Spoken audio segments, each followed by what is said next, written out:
Frenzy Podcast. Hey, how's it going, my friends? It's the Nerd Frenzy Podcast, and it's your lovable Nicholas Long here and Mr. Brent. Welcome, everybody. This is Nerd Frenzy Podcast, episode 12. We're talking about trailers that drop. Tell me, which one do you want to talk about first? You know, I've been wanting to talk actually about a little bit about Loki, and I was curious in what you thought about. Have you seen the trailer for that? I didn't watch the trailer yet. I honestly haven't watched. The only one I watched recently was the, what are they called? The two guys, Winter Soldier, The Falcon. Yeah, there we go. We got there. I've heard a bit about Loki and like looked up a little bit as far as he's doing timey-wimey stuff and all that other jazz. That's good, I think. You know, I mean, I'm always right now down for more of the Marvel Universe. I want more Marvel films, I know. I think that's really where I'm at. I mean, WandaVision has shown to be, it's excellent. So they clearly have the budget, and I think they have the capabilities to tell fantastic stories, whether they do film or whether they do TV. I think it'll be neat. I just don't know if I'm like a Loki guy. You know what I'm saying? I love Tom Hiddleston, so I like seeing him do stuff. Okay. Just don't and I was a Loki guy. I think he's what saved the first Thor movie, to be honest. Yeah, the very first one? Oh, yeah. I would even say the second. I'd basically say anything Thor did except Ragnarok. Yeah, I'd agree. I was trying to be nice because Chris Hemsworth didn't get his due in until Ragnarok, so he was not a good character. I actually didn't care anything about his character until he did that, and I realized, use Chris Hemsworth instead of a Thor guy, and you got yourself a little formula. Yeah. But I think he's an excellent character. I thought he was very good villain in Avengers, and there's a part in it that I thought was great when he called Black Widow. He called Quim. Quim. Which, if you look it up in the old English, it's actually like a really nasty word. It's the C word, bro. Yeah. Yeah, I know. I mean, it's just an old time English word for ladies' privates in a bad way. Actually, it's funny you mentioned that. I didn't realize he'd said that until I was watching it. We just literally went through a Marvel kick here in the household again, and we watched the Avengers, and we watched all of our favorites. And when we were watching the Avengers, I'm sitting there watching it, and he goes, "You mewling Quim," and I was just like, "Wait, that's super rude. Wait, what?" There's nothing more intimidating than a British guy talking to you in an old dialect that we don't use. And then the second thing, I just thought that he himself was just captivating. So I get what you're saying. I'm more interested in his little journey because his little time traveling, it's going to be kind of a little more like Thor Ragnarok, but I think as him as the main character, I'm all in.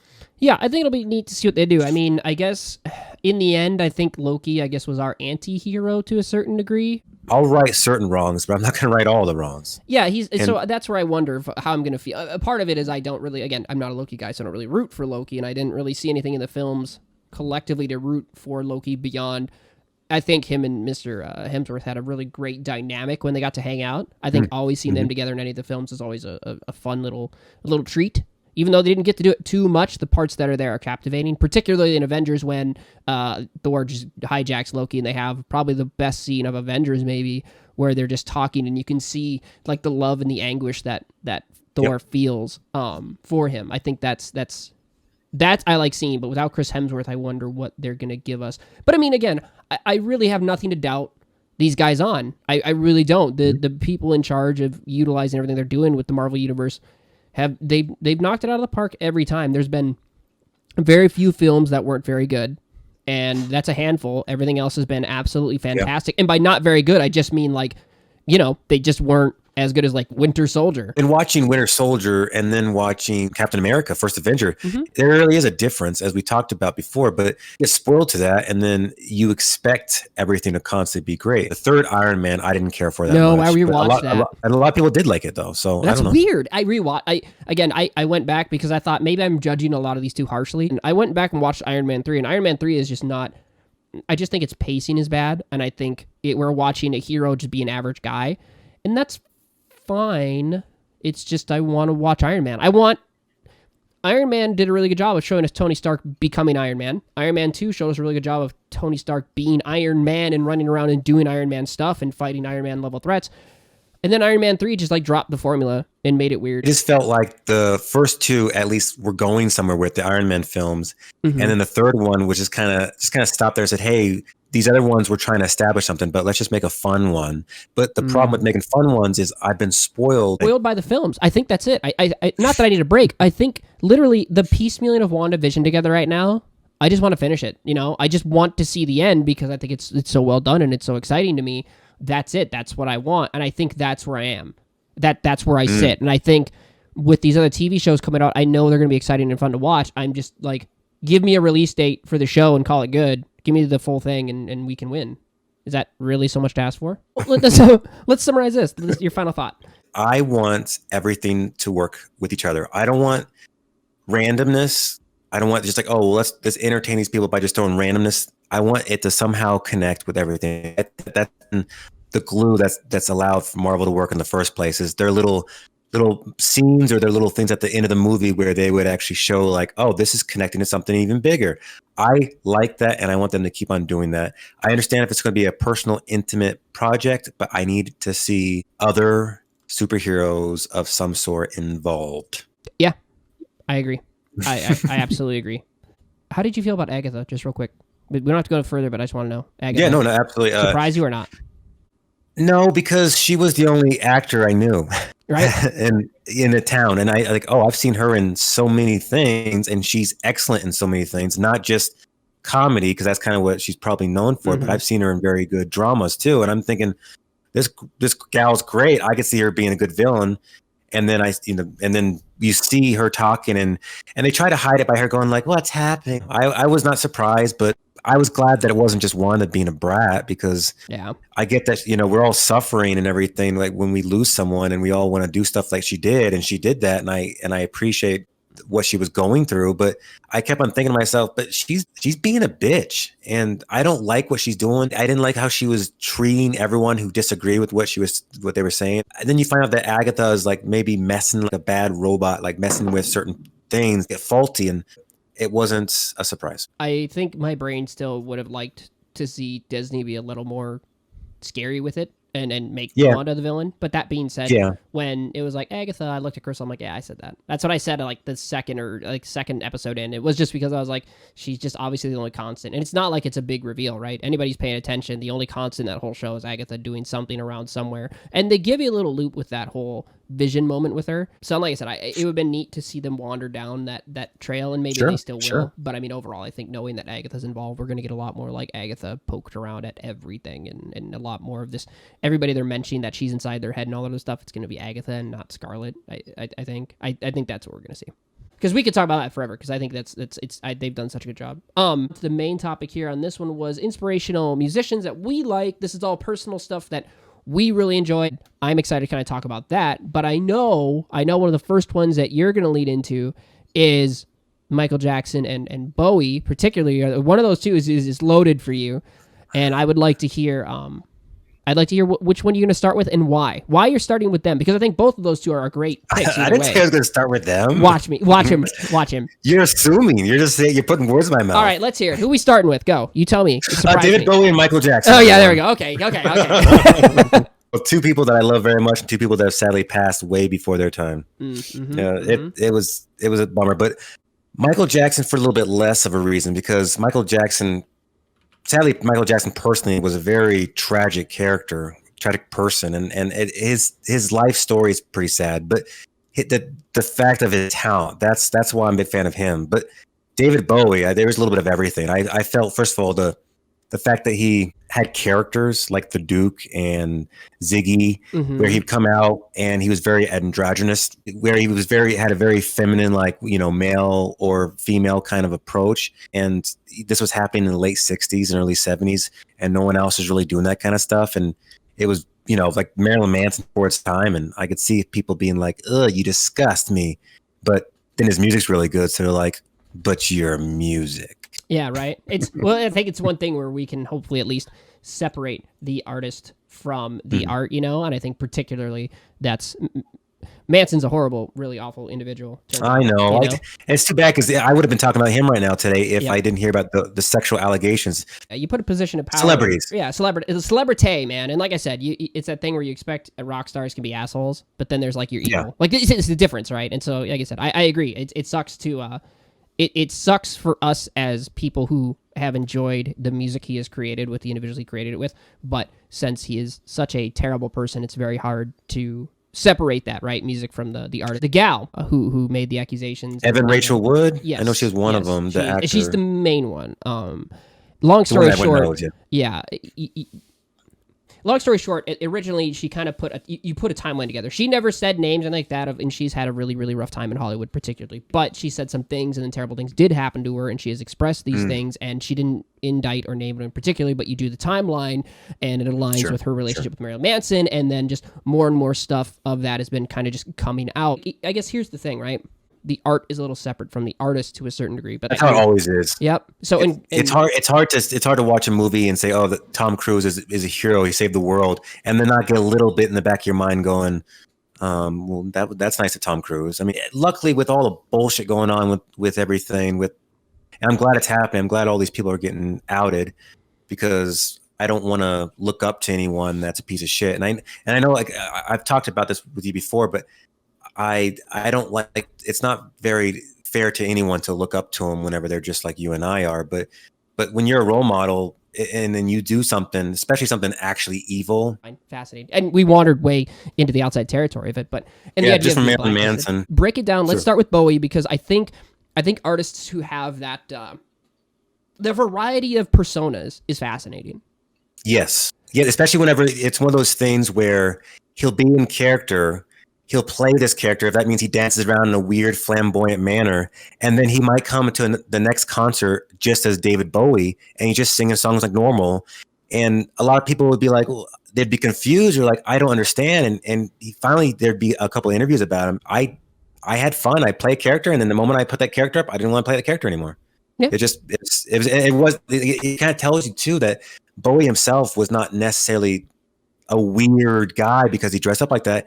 It was a thing that he did, that kind of like how Kiss did, you just put your stuff on and you played a character. You of course, people like Mick Jagger and all these guys, the Beatles who they're still dancing, being a little sexual and stuff like that, but they're not being near as like provocative as David Bowie was. And I remember just being completely blown away that he got away with it. And then to this day, he kind of started a whole trend of, and this is where we kind of sadly got to piece of shit Marilyn Manson, but he kind of started a trend of people who pretty much said, hey, I can dress however I want. I can be a character I want to be, and say he's the best artist of all time, but he's probably my favorite artist of all time. Like I always talk about Arnold Schwarzenegger going through all these crazy, diverse moments that made him who he is. That's kind of a very similar story to David Bowie, but in a completely different way. If that makes sense. No, totally. Bowie is not only beyond being a songwriter and a lyricist that I think is captivating to just, listen to his music and consume it for what it is, but as an individual and as an artist, the way he presented himself, the way he presented his music, and just the theatrical aspect of David Bowie, I think is always fascinating. I think, plenty of artists again have done that, right? I mean, you look at, it was the Rolling Stones who had like a giant inflatable penis, and like you look at all these like bands at the time that did theatrical things. Yes. But they didn't do it. Bowie pushed it to a whole different area and different level. It was really, really like that idea of art, right? Like the idea of like what he did on stage and the effects and what you saw and what you experienced at his show was art. And I think Bowie really personified that both as an individual, as an artist, and then, again, in his characters, in his actual art that he made and created. So that's what I think is one thing we can take away from Bowie particular, that is David Bowie. No one else can even, you can kind of be like David Bowie, you can be compared a bit to David Bowie, but you'll never hit the level that David Bowie hit, because he hit it first and he hit it in such a perfect note that you can't recreate it. And I think that's it's weird too, because there's people that don't like those kind of people, but they like David Bowie. I guarantee you it probably helped a lot. Like my father, he's a big fan of David Bowie too, and I could have just seen him in the 70s, early 70s, just kind of watching him being a kid going, because back in those days, especially if you were a man, you had to act like a man, like stereotypical, homophobia was a caveman kind of shit. But then all of a sudden, David Bowie comes out and he's sitting there like dancing around and being kind of beautiful, but he's also singing really good music. And I remember people just like, I just assume they're just like, what the hell's going on right now? Oh yeah, definitely. I think another person who just maybe just in the realm of that need to be mentioned is Elton John. He wasn't as he didn't do the same thing as Bowie, but I mean, one as a songwriter is fantastic. He's adored at all ages and all levels. The man wrote beautiful, fantastic, stunning music, and on top of it, he was a piano rock star. And like, how often can you say that? How can you say you're a piano rock star? You're not just a rock star, dude. You are a classically trained piano, and again, that's me in the same kind of way that Mozart is. I mean, it's and anyone that came after him, is now probably telling themselves, no, Elton John, that's the reason why I'm doing my thing. Billy Joel, I guarantee all of them are like, no, Elton John, that's the guy. And then, of course, like Elton John, he had, probably people like Little Richard and stuff like that, but I don't know, he turned it into a completely new genre of music. There's so many songs that I can get from Elton John that I wouldn't call rock, I wouldn't call pop, I wouldn't call anything, because it's Elton John. It's Elton John.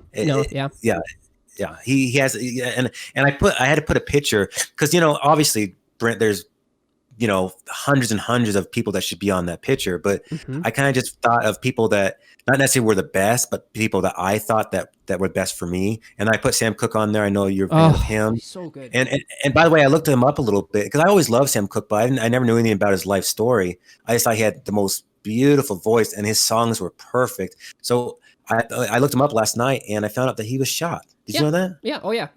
His he was young. He was a kid still. Ex-girlfriend, girlfriend, something like that at the time. Yeah. It's a whole thing. Sam Cooke is he's quite the character when you read about him. Actually, I think he was involved in a certain degree of like the rights movements and some other kind of stuff that people did not enjoy. The white folk weren't big fans of that side of him, and he is one of the few, I think, that crossed a bit of a barrier at the time musically. We should just mention Sam Cooke while we have the time right now. Is that his music?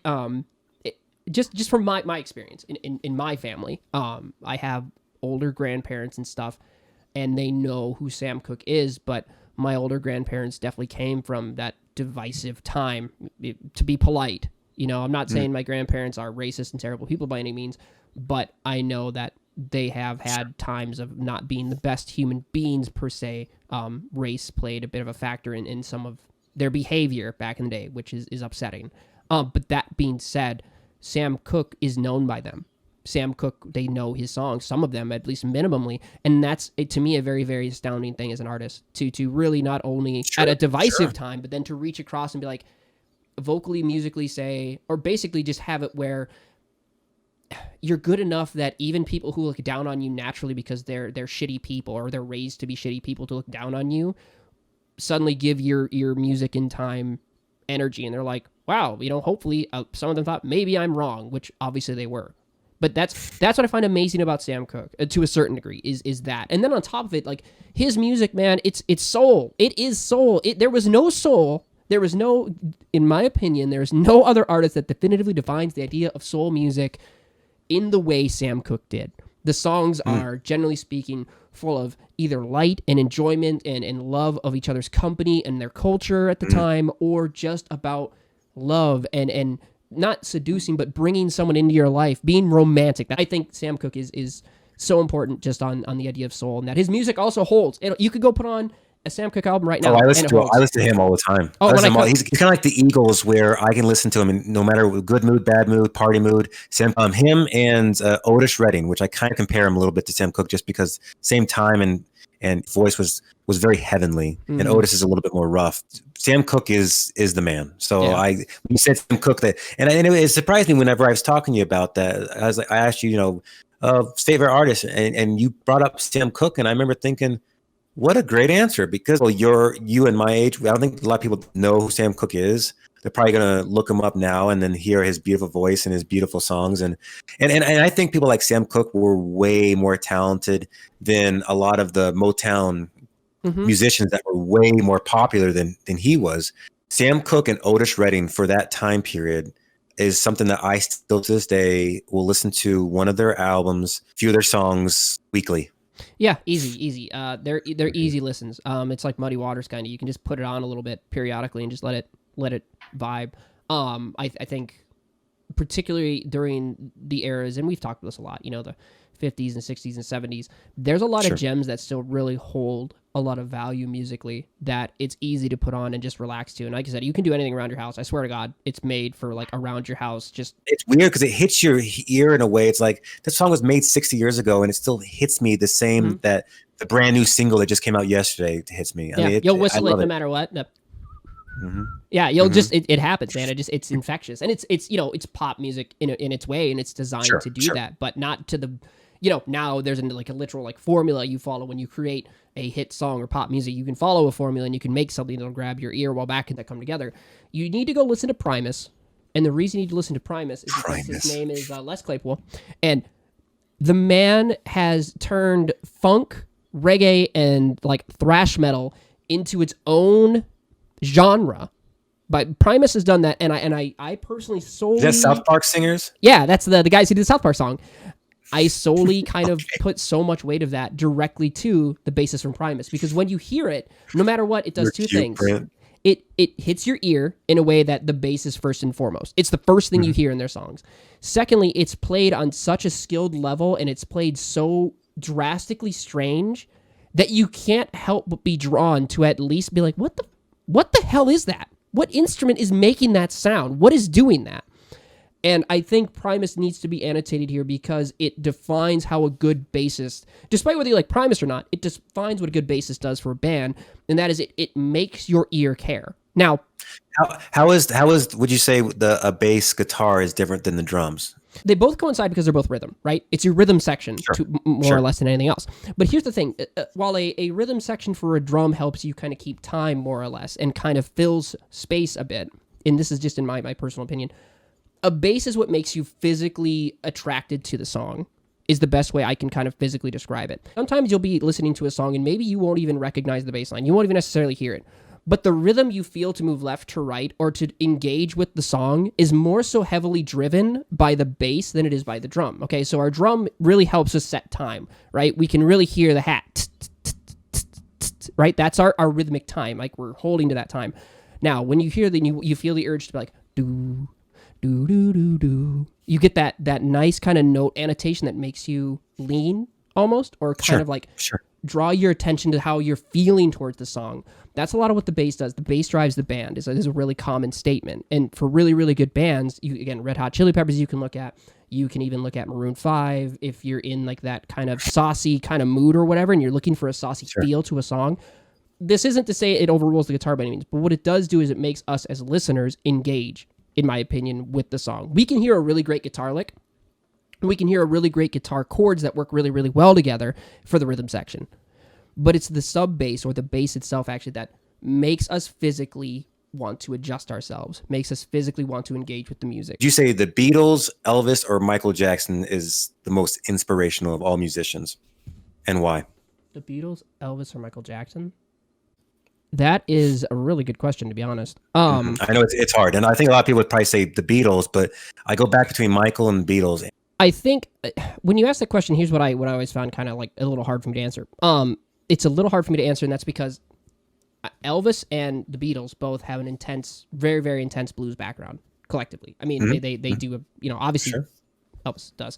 So it's always hard for me to like pick very influential individuals. However, I'd have to say Elvis was a lot more maybe manufactured. That's hard to say too, because like the Beatles were manufactured early on, kind of, but the Beatles did grow and become something phenomenon. They became something more than just I want to hold your hand. And then they did the White Album. Helter Skelter. Yeah, so I would say between them, I'd have to put Fleetwood Mac. I'm sorry, that's what I'm talking about. Genesis is also one. Fleetwood Mac is the basis that and between the Beatles and Elvis and Michael Jackson, I go Fleetwood Mac. Sorry, I would pick the Beatles. Is who I would pick between there, and that's only because I feel like they evolved more, and despite them having similar roots again, like Elvis Presley was a different. It's hard to really enjoy him when a lot of his music felt very, very lifted from African American culture at the time, and it just didn't get the joy it deserved. That culture didn't get its musical joy it deserved outside of its culture, because you know why. But yeah, because he was the face of all the black people, which is bullshit. Yeah, exactly. And it's infuriating. While like, you look at the Beatles and they may have been manufactured, but like you said, when all of a sudden we get to their real wild Yellow Submarine, you got, the White Album. A little bit of everything, just all over the place in terms of like hard rock to pop rock to everything, to metal. They just made great music collectively in the end. You can always go back and look at an album and say the Beatles did something special. They went from not only catching our ears by, I Want to Hold Your Hand, but now becoming like, I'm listening to We All Live in a Yellow Submarine. It's like, they definitely deserve an annotation in being one of the best bands of all time, and that's because they're not only a band that were in the UK or whatever, and then they came and they dabbled their feet in the US with their poppy niceness. Then they went and stormed it. And beyond just the idea of like, okay, yes, we assume they're going to be around because young teenage girls loved the puppy love of it. They stayed through everything. They were here. When they landed, they didn't leave. And that is really hard for an artist to go across to another nation and be successful. Despite the similarities the US and the UK had at the time, so to speak, musically, we were always so very, very different. I mean, look at Clapton. Look at all those guys that came out of the UK. They were always more innovative. They were always so much further ahead than the US. My dad and I always talk about that. We always talk about, I remember when I was really young and my father, he taught me about the 60s and 70s, and I always had this little game I played with him where I said, "Hey, Dad, where's this band from?" And he'd say, "England." "Where's this band?" "Britain." It is, and then every once in a while, Beach Boys. "That's America." "All right, we'll take one. Listen, that one will have it. We'll take it. It's also, it cracks me up. My dad is when he played guitar, he hasn't played for a very long time, but he was a phenomenal guitarist. He was so good. He was unreal. It was great. It's a pleasure that I get to have. I wish I could get him. What was his band's name? You told me the band's name, like a Mustangs or the. He had Legend. I have an old T-shirt. He had a bunch of bands. Yeah, and it had a Mustang on it, right? Yeah, it was a Pegasus. On it? A Pegasus was on it. Yeah. A Pegasus. Yeah. That's how much. I mean, I remember you told me this like 10 years ago, and I remember just because I thought how cool that was that your dad did that. My dad was great. A fun note about my father and his band. Actually, the high school I attended, one of the what do they call her? She was a guidance counselor, quote unquote. Coochie Mama is what they call her. Well, what she was is like our disciplinary person. When you got in trouble, you had to go talk to Debbie. Debbie was her name. And anyway, Coochie Mama. It was funny because she knew us, me and my brothers, very well because she sang, and she had an amazing rock and roll voice. She had that Fleetwood Mac, that loud, that awesome, that let's get to it rock and roll kind of hollering kind of voice. She was fantastic. And anyway, Debbie we'd chat with her, and she was in my dad's band, and it was just funny that when we get in trouble, she'd be like, "I have to tell your dad when we go for practice. You know that, right?" I'm like, what an odd thing to go get in trouble and be like, "Hey, my bandmate's going to be hearing about this." Yeah, exactly. And then it was really great because what was great is we could then sit down and we could just talk with her about what they were playing and like what they wanted to play, and it was great to form that type of relationship with somebody over. Like I'd never gotten to play with her and like that, but listening to them play and having their old tapes and all this other stuff. We have a whole basement full of my dad's like old bands he played with, practicing and everything else. It's just great. It's just great stuff. And who are the main ones he'd be putting out there? Favorite artists of that time? Man, my dad, I mean, he had everything, though. My dad was a rock and roll guitar guy, okay? ZZ Top probably would be on his list. Def Leppard would be on his list. Ozzy Osbourne. Black Sabbath, actually, more than Ozzy Osbourne would be on his list. Ozzy Osbourne or Black Sabbath? Black Sabbath would be on there more. I mean, that Ozzy Osbourne was bad, but Black Sabbath was way better. Yeah, Black Sabbath is where it's at. And then, actually, what he would tell you is if you're not listening to Joe Satriani, that man can make a guitar speak. So that's why you love your Top Gun. Joe Satriani was big in our household. He also liked Alice Cooper. He liked Alice Cooper's actually. I mean, I don't see why people, besides his whole get up and everything, his music didn't. It wasn't like register as like a vampire thing or anything. I always liked his music. I thought it was just normal music. It was just rock and roll. He just dressed odd. He gave you a show. He was the theater type cat. He just gave you a show. That's what Alice. When you see the Wayne's World thing, whenever they go like behind the scenes to try to have a really like crazy hard rock conversation with them, and they're like, "Well, actually, I find that it's quite pleasant," and then they're all looking at each other like because they're all sophisticated and intellectual, and they're all like, "Ugh, these guys suck." But there's a lot though, man. Neil Young, someone I always talk about. I love the CSNY, not cross Canadian ragweed, of course, but there's a lot. Yeah, there's a lot of good ones out there, but I had to talk about DB and MJ, and I think I was good to go. So the rest is yours. Well, we didn't talk about Michael Jackson, and maybe that's where we should finish on real quick because we didn't get to talk too much about Michael Jackson a little bit. And I would love to talk about Michael Jackson. I think Michael Jackson's influence is still felt to this day as what true, and this isn't an insult. I'm going to use a word, and I don't want it to be an insult. What true popdom is, what true pop to a certain degree is. Sure. And I don't think anybody's ever going to hit the same level he did. But I think when you sit down and you go, okay, Michael Jackson, wow.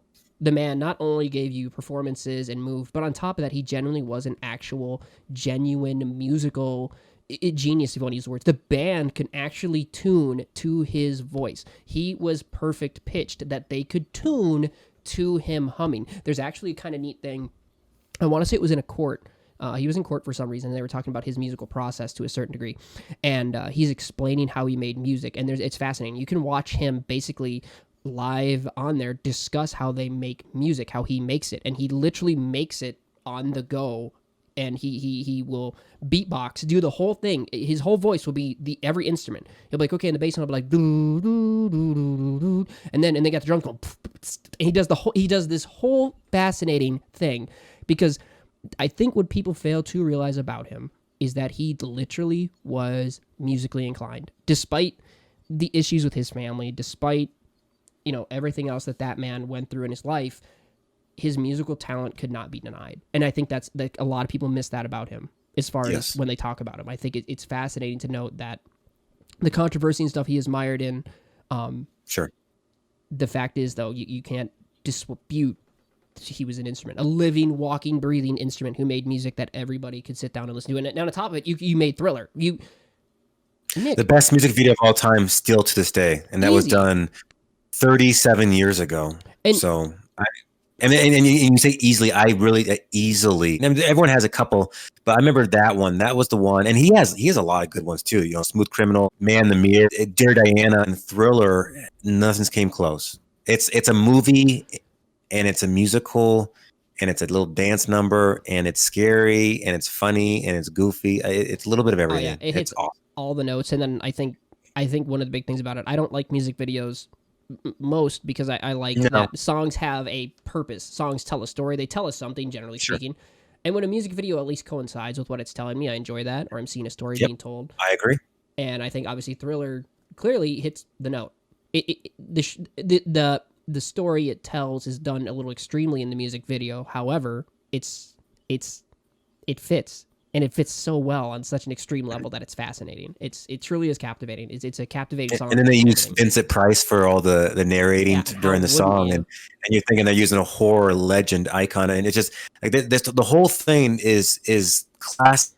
And I think we use the word classic too much as a people, but I would say that actually is classic. Yeah, no, so that can be around forever. In 20 years, someone else will be like, hey, yeah, don't forget, you gotta check out this Thriller video if you haven't seen it because you're 13, you know what the hell Michael Jackson and Thriller is. Here you go. This was made, and it's amazing. And it's still good.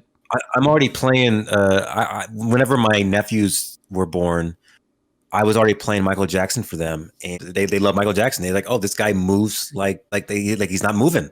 But there were so many people that inspired him, but then he inspired everyone else in the world. So yeah, and I mean, like I said, I don't think you can step in the pop arena without having some understanding of Michael Jackson and then the performer that he was. You have to, I mean, you have to say, yeah, no, I want to be that level, but I know I will probably never, ever be. It's going to be the maybe next great civilization. I don't know, that is going to get like that level of stardom. And I mean, like, you have plenty out there. Like, you can look at Britney Spears, or you can look at even Justin Timberlake, or you can look at, several individuals like that.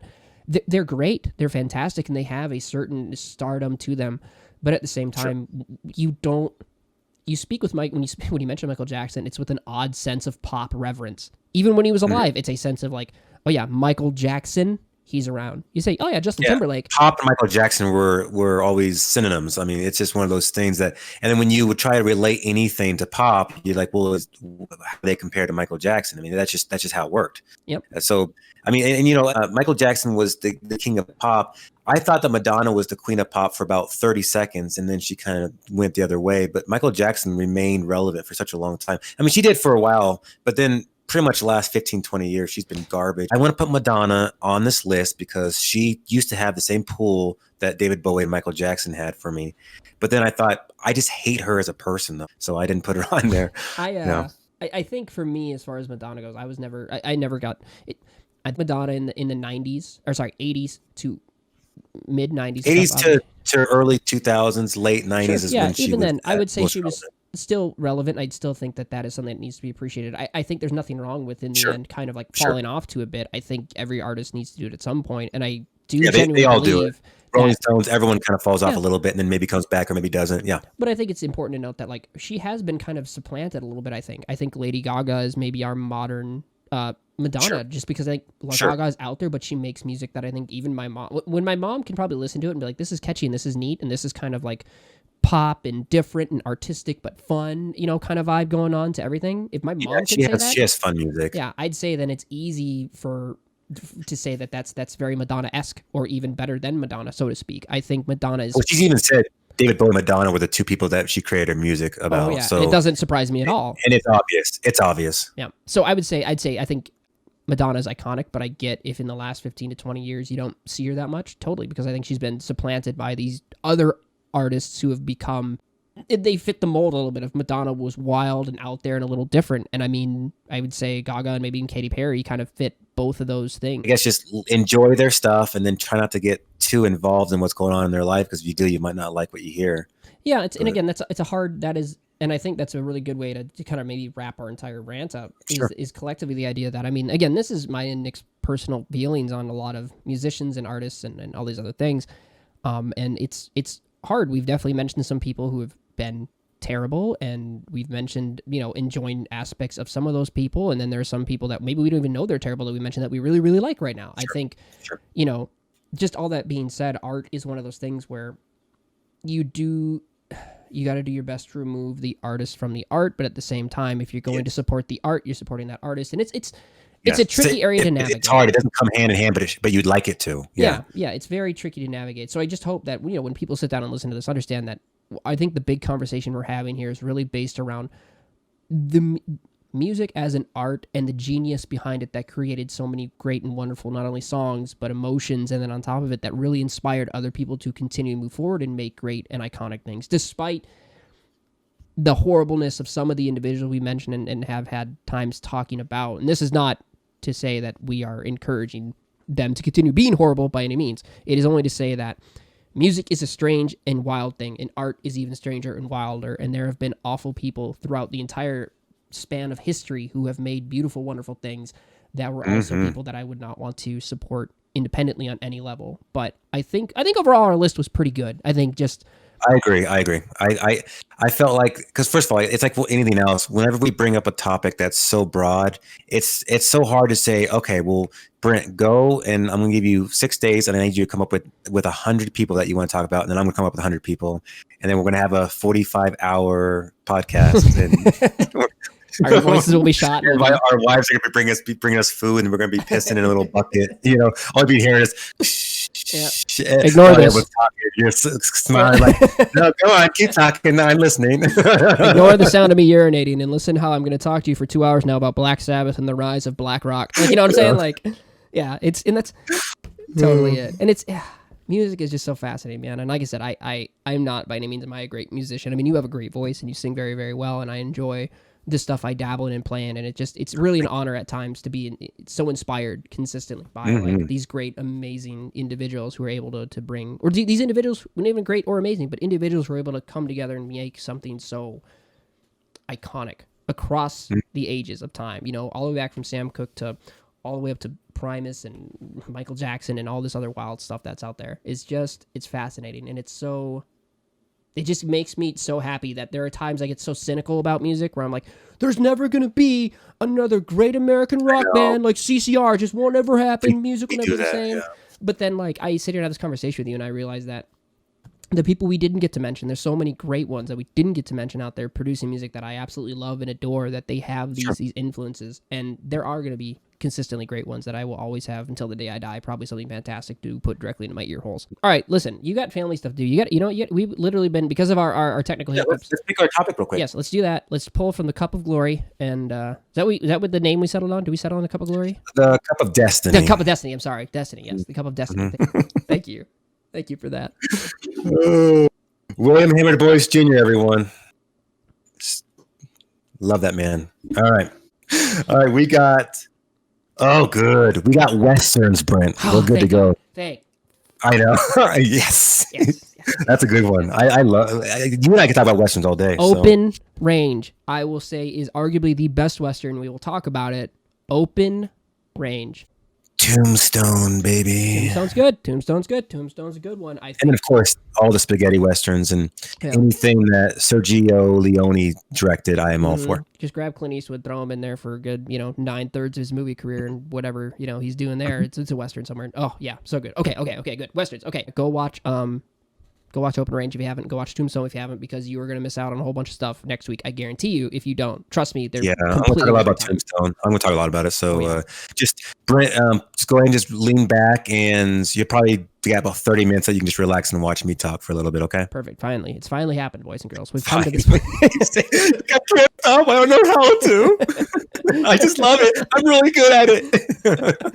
That's what people tell me all the time. They're like, "Hey, your friend Brent, he talks a lot, but he's really good at it, so it's okay." I'm like, "Yeah, I get it." Just out of curiosity, at the tail end of this, I've been told recently here that I somehow have a radio voice, and I really, really disagree with that, because my voice, isn't it too high? I have a higher range. You have a high voice, but that doesn't. What does that mean?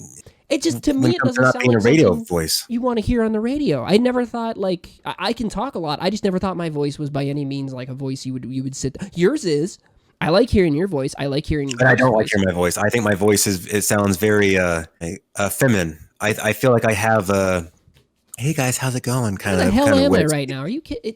Okay, if that's what you think. I'm not going to tell you you're wrong, but you're wrong. But I mean, that's what I think, and that's what I think. Oh my god. Okay. Anyway, I heard. Okay, as long as you think it's okay, good. Because it was a thing. It was weird. It caught me way off guard. And I thought someone was just being nice. So now that apparently you've said that's not the case, then okay, I guess he's not just being nice. Sorry. Yeah, I don't know why I thought that. Anyways, let's continue. What I'm talking about. Did you make your voice deeper? No, I did not. Are you talking like Thor? Sorry, that's one of my favorite. Chris scenes. Pratt. Yeah. Oh, Chris Pratt and Chris Hemsworth. If they made a baby, I'd be okay with that. No, please let the laws of nature just bend to let us have this one thing. Let the universe give us. You owe us. Give us this one thing. We've had a weird year. Can you give us something good for once? Give us. We did 2020. We even did 2019. We're doing 2021. You owe us. Help me out. Okay, go Westerns. We got it. On that note, we should probably go. Yeah, we're definitely overstayed our welcome. We're terrible monsters. Well, my friend, as always, it's a pleasure talking to you. We do this once a week. I'm now doing reviews. I'm going to be doing the first 5 episodes this weekend of WandaVision, and then I'm going to finish the second for probably the week after that, or maybe just a couple days after that. But I had a lot of fun doing the first review, and I don't know if you saw it yet, Brent, but a lot of people said really nice things. So I was happy. I actually didn't even do it right here. I did it up in the hallway, this small little area, and my kids were sleeping. So I had to be quiet, and I could tell. I was wondering, because I'm like, that doesn't sound like where he normally is. It doesn't. It sounded fine. There was nothing wrong with it. But I can definitely tell. Yeah. But people were like, "Hey, you sound fine, but you sound like you were kind of whispering, but yet you're trying to also have a certain kind of energy." I'm like, that's exactly what it was. The Nerd Frenzy podcast at gmail.com, guys. Write with anything. I get one every once in a while, and I put it right in the cup of destiny. So yeah, keep on doing it, my friends. And as always, Brent, I love doing this with you, even though we have hiccups here and there. It's fun. We got some good, probably 45 minutes to an hour off of it. So I'm happy with that, my friend. Yeah, I think we got some good stuff. Thanks again for everything. Thanks for always doing this with me. And just thanks for being awesome, brother. I love you. Dude, I love you. Thank you so much, Nick. This is always a pleasure. Consistently, always is. Always amazing. And again, ladies and gentlemen, I do apologize. The internet was particularly terrible tonight. We've had our hiccups, but you know what is life without a little bit of adversity? It only makes us better and stronger. And plus, Nick and I are funny, so we don't care. We're having a good time. So, you guys, thank you again so much. Nick, I think we're out. Yeah, take care, everyone. Love you guys. Bye. Bye. The Nerd Frenzy Podcast.